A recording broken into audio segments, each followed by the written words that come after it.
Hello, good morning friends, welcome back to my channel অনেসা village লাইফে আপনাদের অনেক অনেক স্বাগত। আশা করি আপনারাও খুব ভালো আছেন, আমিও খুব ভালো আছি। এখন বাজছে সকাল 10টা, আমি আমার ভিডিওটা স্টার্ট করছি। আমার ভিডিওর সাথে থাকুন, আর হ্যাঁ, অবশ্যই সাবস্ক্রাইব করতে ভুলবেন না, লাইক করতে ভুলবেন না, আর হ্যাঁ, কমেন্ট তো অবশ্যই করতে হবে, নাহলে আমি বুঝবো কী করে আমার ভিডিওটা কেমন লাগছে। আর যদি ভুল ত্রুটি কিছু থেকে থাকে নিশ্চয়ই বলবে, আমি সেটা ইমপ্রুভ করার নিশ্চয়ই চেষ্টা করব। আর এই দেখো, আমার একটা বোন বা ননদ যা বলবে চলে এসেছে আমার সাথে গল্প করতে। তো আমার খুব ভালো লাগে, জানো তো, এখানে একা একা থাকি। ওদেরকে প্রায় আসতে বলেছি, কারণ আমি তো এখন যেতে পারবো না বাইরে কোথাও, যেহেতু নতুন নতুন, তো ওরাই আসে। তো আমি ওদেরকে চুলটা দেখালাম, দেখ আমার চুলটা কতটা বাজে হয়ে গেছে, কিন্তু কাটতে পারবো না, 1 বছর যেহেতু হয়নি বিয়ে। আর এদিকে হাতটাও কেটে গেছে। আমি বললাম, দেখ এমন জায়গায় হাতটা কেটেছে, বুঝতেই পারছি না জ্বলছে গো। তারপরে দেখে বুঝতে পারলাম যে হাতটা কেটেছে। আর সেই আগের দিন তোমাদের কতগুলো কাপড় দেখালাম না, তো ওই কাপড়গুলো ও পিকো করে এনে দিয়েছিল টেলার থেকে। তো ও বললো যে, বৌদি বললো ফোন করে ওই টেলারের বৌদিটা, যে এত টাকা লাগবে না, বেশ তাহলে নিয়ে যাও। বললো না, যেদিন আমি টেলারে যাবো সেদিন তুমি আমাকে পয়সাটা দিও, আমি দিয়ে দেবো। বললাম বেশ ঠিক আছে। ওরও স্নান হয়নি, আমারও স্নান হয়নি, তাই দুজনে মিলে স্নান করতে যাওয়ার জন্য ও চলে গেল। তো আমিও স্নানের কি জিনিসগুলো নিয়ে নিলাম। তো কিছুক্ষণ পর তোমাদের সাথে আবার দেখা হচ্ছে, স্নান করে আসি, তারপর আবার কথা হচ্ছে। চলো তাহলে টাটা, স্নান করে আসি, তারপরে কথা বলবো। স্নান করে চলে এসেছি, তারপরেই দেখো উনুনে মা হাতে জল চাপিয়ে দিয়েছে, আর এদিকে চালটা সে মানে ধুয়ে রাখা আছে, আর এদিকে মা সেদ্ধ করতে দিয়েছে প্রেসার কুকার। এই বাটিতে মুড়ি খাবার করার জন্য যে কলাইটা সেদ্ধ করা ছিল ওটা রাখা আছে, ওটা বেঁচে গেছে, এবার ওটা ফ্রিজে রেখে দেবো। আর এদিকে মা পোস্ত বাটার জন্য রেডি করছে। আমি বললাম, দাও আমাকে পোস্তটা বেটে দিই। মা বললো ঠিক আছে, কারণ জানো তো একা একা করলে অনেকটা কাজে লেটও হয়, অনেকটা সুবিধা হয় যদি কেউ হেল্প করে দেয়। তো যদি কেটে দেওয়া, বেটে দেওয়া এগুলো করলে যে রান্না করে তারও সুবিধা হয়, আর রান্নাটাও জলদি হয়। আমি তো বসেই আছি, সেরকম কোনো কাজ ছিল না। তো আমি বললাম ঠিক আছে, দাও আমি এটা পোস্তটা বেটে দিচ্ছি।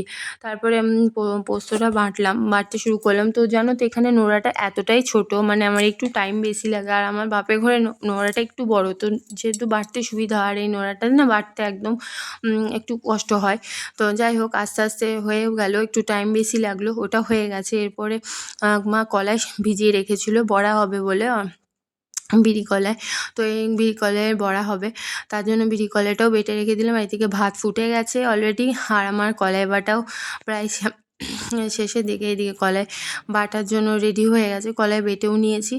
আর তারপরে মায়ের এদিকে পোস্ত হয়ে গেছে, পোস্ত রেডি। তারপরে দেখো কলাই বাটাটা রেডি করে রেখেছে, এটা শেষে বাটবে। আর এদিকে আলু সানা হয়েছে, আলু মাখা হবে বলে। আর তারপরে এদিকে পোস্তটা মা বললো যে পোস্তটা ভালো করে চেয়েছে, কারণ দেখতে পাচ্ছি তো কড়াইয়ে একটু মতো পোস্ত রাখতে যায়নি। আর এইদিকে আজকে আমাদের ঘরে লুচি ভাজা হচ্ছিলো সবাই মিলে। এদিকে দুটো ঠাকুমা লুচি বিলছে, এদিকে মা শাশুড়িমা লুচি বিলছে, এদিকে শ্বশুরমশাই এদিকে লুচি ছাঁকছে। কারণ আমাদের ঘরে আজকে মানে বৈশাখ মাসে জল খাওয়ায় না কীর্তনিয়াদের, তো আমাদেরও আজকে কীর্তনিয়াদের জল খাওয়ানো মানে ঠিক করা হয়েছে, সন্ধ্যেবেলায় আসবে তো তাদের জন্য। আর কিছু পাড়ার মানুষকেও নিমন্ত্রণ করা হয়েছে সেই জল খাওয়ানোর জন্য। শুধু লুচি হয়নি, সকালবেলাতে ঘরে বোঁদে আর কলাই তলা করা হয়েছিল, তো যেটা ওই ভিডিও করা হয়নি, কিছু অসুবিধার কারণে ভিডিও করতে পারিনি। তো তোমাদের দেখাচ্ছি এখন, দেখো এই দেখো, এইটাতে কলাই তলা করা হয়েছে। সেদ্ধ বুট কলাই হয় না, সেটাকে ভিজিয়ে রেখেছিলাম, সেটা তারপরে সেদ্ধ করে একটু তেল ফোড়ন করে সেটাকে ভেজে দেওয়া হয়েছে নুন দিয়ে। আর এদিকে দেখো বোঁদেও করা হয়েছিল, আর শশা কুচি রাখা হয়েছিল, আর সেখানে আঙ্গুর আর এই জিনিসগুলোই দেওয়া হবে বলে রেডি করা আছে। আর দেখো সবাই কত সুন্দর মিলেমিশে কাজ করছে বিকালবেলায়। আমার না এরকম মানে দেখতে খুবই ভালো লাগে, মানে খুব সুন্দর ঘরে একটা কিছু হবে, আর সবাই মিলে কত সুন্দর হাতে লেগে কাজ করছে। যাই হোক, সন্ধে হয়ে গেছে, আমি একটু ছাদে গিয়েছিলাম, গরম করছিল। আর নিচে দেখো সবাই মিলে এসছে, ওই যে ছোটো মা, আমার ছোটো ঠাকুমা এসছে, আমার ঠাকুমা, শাশুড়ি মা, শ্বশুরমশাই, আমার বর, সবাই মিলে একটু গল্প করছে। আমি একটু ওপর থেকে ভিডিও করলাম। তো এই দেখো সবাই চলেও এসেছে। এরপরে এই যে সাজানো হয়েছে, এগুলো সবাইকে দেওয়ার জন্য প্লেটে সব সাজানো হয়েছে, দেখতেই পাচ্ছ তোমরা। শশা কুচি, সেখানে শশা কুচি, আঙ্গুর, বুট কলাই তোড়া রাখা আছে, বোঁদে রাখা আছে। আর দেখো কীর্তন করছে, তোমরাও একটু শুনে নাও, দেখো খুব ভালো লাগবে, আমার তো খুব ভালো লাগছিলো শুনতে।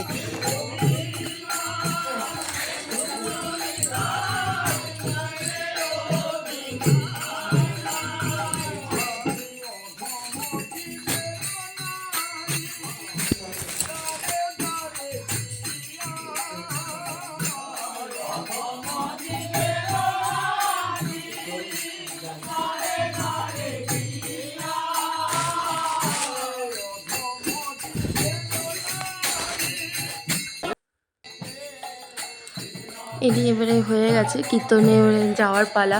তো সবাই মিলে একসাথে দাঁড়িয়ে শুনছিলাম, খুবই ভালো লাগলো যতক্ষণ হলো। ঘরের পরিবেশটা যেন একদম বদলে গিয়েছিল। দেখো আমি একটু জুম করে দেখাচ্ছি, খুবই সুন্দর যেনারা করছিলেন, তাদের গলাও খুব সুন্দর, খুবই ভালো লাগছিলো, একটা আলাদা রকম পরিবেশ লাগছিল।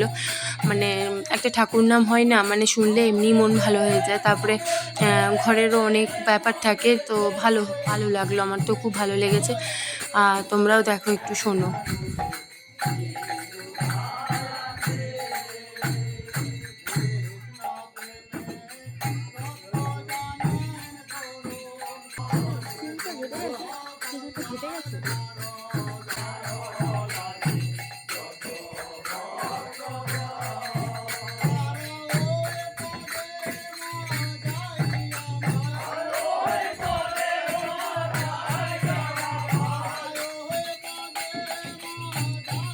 দেখো আমি জুম করে দেখাচ্ছি, এই যে এই দাঁড়িয়েছে, মানে কিছু একটা করে, দেখলে তো কেমন হাত ভরলো, জলটা ফেলে দিল, ব্যাস ওটাই ও আর কি করতে গিয়েছিল। বদমাস, ভীষণ বদমাস, এর নাম হচ্ছে আয়ুষ।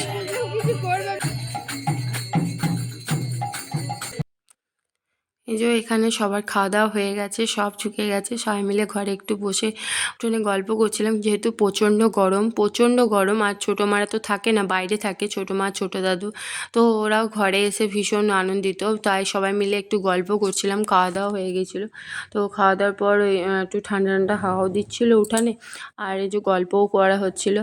তো ভালো লাগছিলো, আজকে খুব ভালো গেল দিনটা, খুব সুন্দর। চলো আজকের মতো এখানেই টাটা, কালকে আবার আসবো, টাটা বাই।